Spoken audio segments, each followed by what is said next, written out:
कोई भी सुधार तभी संभव हो सकता है जब साहसी व्यक्तियों ने समाज में प्रचलित प्रथाएं और रीति रिवाज स्वयं तोड़ डाले हैं। महात्मा गांधी।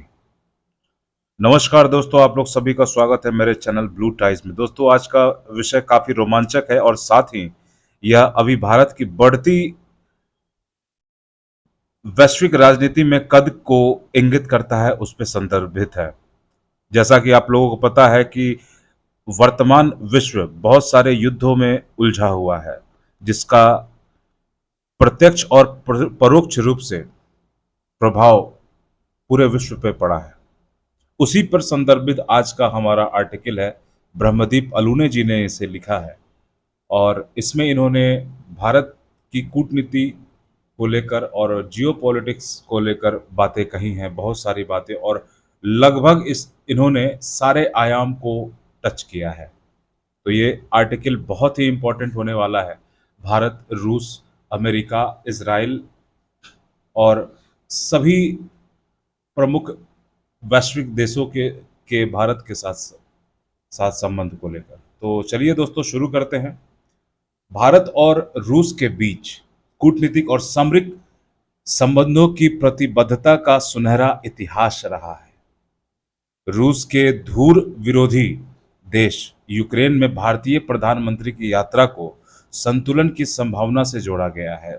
वहीं फिलिस्तीन इजराइल संघर्ष में भी भारत की कूटनीति एक कदम आगे नजर आई है। दरअसल रूस यूक्रेन संघर्ष और पश्चिम एशिया को लेकर भारतीय विदेश नीति का बदला हुआ दृष्टिकोण भारतीय हितों की दृष्टि से दूरगामी परिणाम देने वाले हो सकते हैं। भारत ने रूस के साथ साथ अमेरिका से भी सामरिक सहयोग बढ़ाया है, जो अभूतपूर्व है। भू रणनीति की दृष्टि से भारत के लिए रूस और अमेरिका की समान आवश्यकता है। इसमें संतुलन बनाए रखना विदेश नीति के लिए असल चुनौती भी है। रूस यूक्रेन संघर्ष में अमेरिका और यूरोप यूक्रेन को आर्थिक और सामरिक मदद दे रहे हैं, जिससे पुतिन बेहद चिढ़े हुए हैं। प्रधानमंत्री मोदी और यूक्रेन के राष्ट्रपति व्लादिमीर जेलेंस्की की द्विपक्षीय मुलाकात के दौरान जेलेंस्की ने रूस की कड़ी आलोचना करने से परहेज नहीं किया और भविष्य में भारत से वैश्विक मंचों पर रूस का विरोध करने की अपेक्षा की। वहीं प्रधानमंत्री मोदी ने रूस और यूक्रेन की बातचीत, संवाद और कूटनीति से समस्या के समाधान की जरूरत बताते हुए भारत द्वारा शांति के हर प्रयास में सक्रिय भूमिका निभाने का भरोसा दिया। प्रधानमंत्री मोदी की यूक्रेन यात्रा पर यूरोप और अमेरिका का भी नजर रहा। उनकी रूस यात्रा की यूरोप और अमेरिका में संदेह की दृष्टि से देखा गया था, लिहाजा उनकी यूक्रेन यात्रा को संतुलन की कूटनीति के तौर पर निरूपित किया गया है। दोस्तों, जैसा कि आप लोग को पता है कि हाल में प्रधानमंत्री मोदी जी ने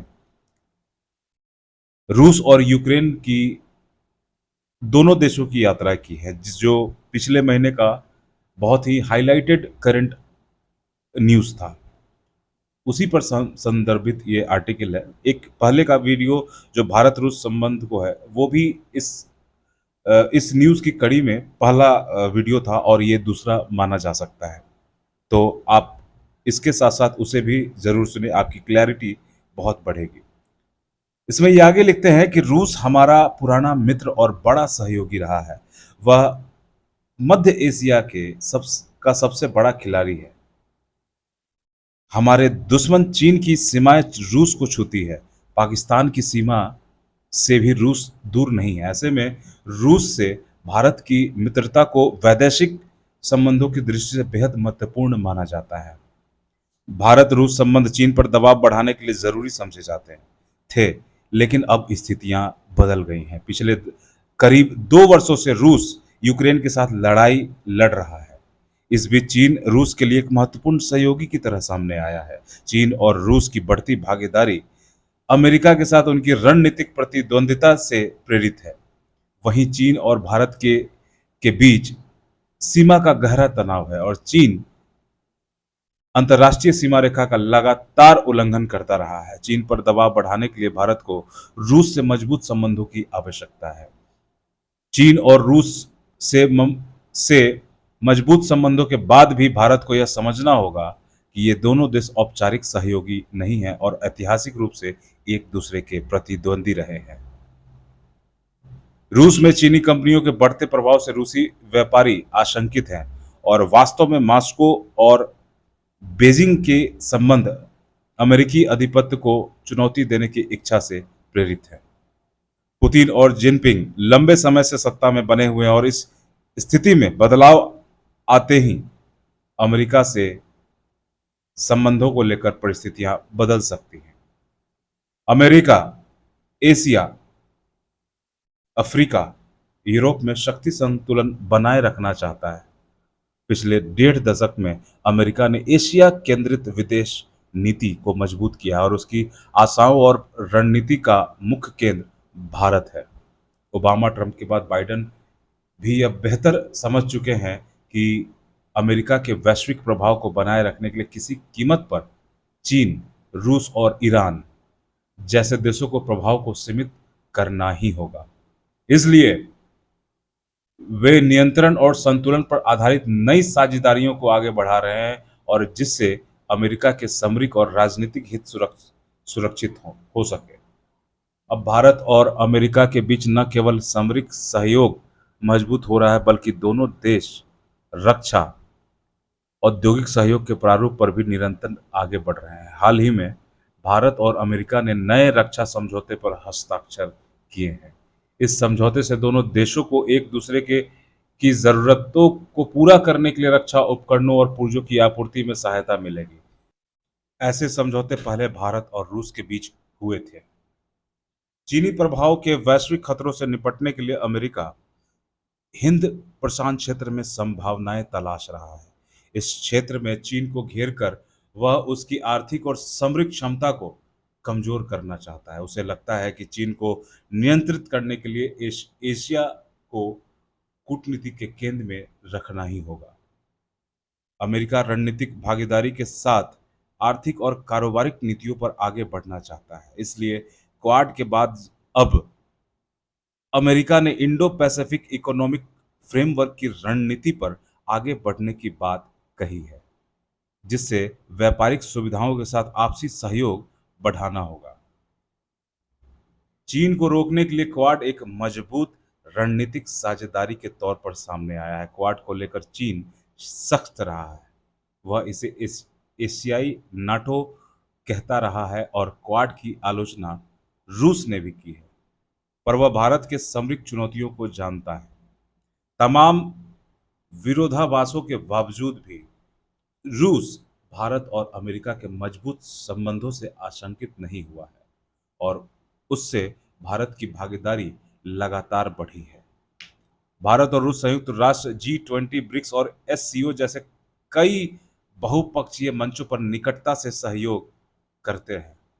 दोनों देशों के द्विपक्षीय संबंध 7.5 दशक से मजबूत और स्थिर बने हुए हैं, जबकि भारत और यूक्रेन के रिश्ते 1990 के दशक में बने हैं।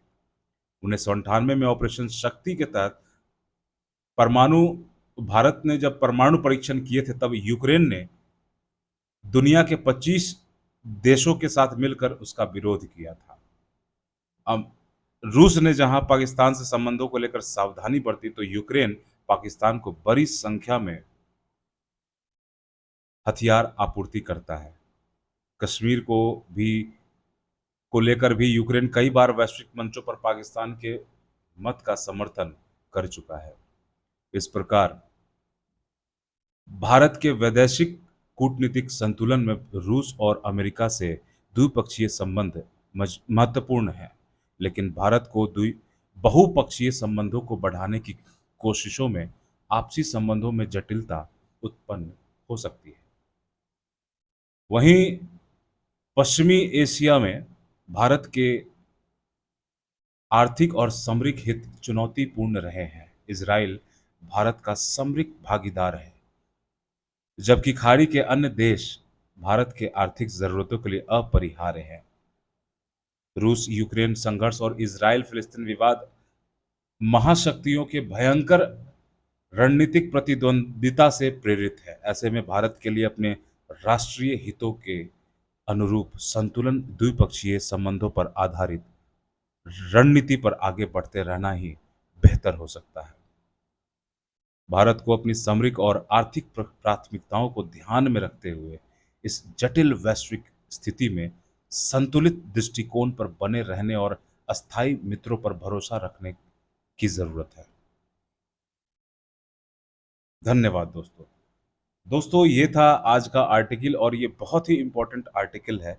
इसे आप सुने, समझें और इसके इम्पोर्टेंट पॉइंट को आप लिख भी सकते हैं और अपने आंसर राइटिंग में भी इसे शामिल कर सकते हैं।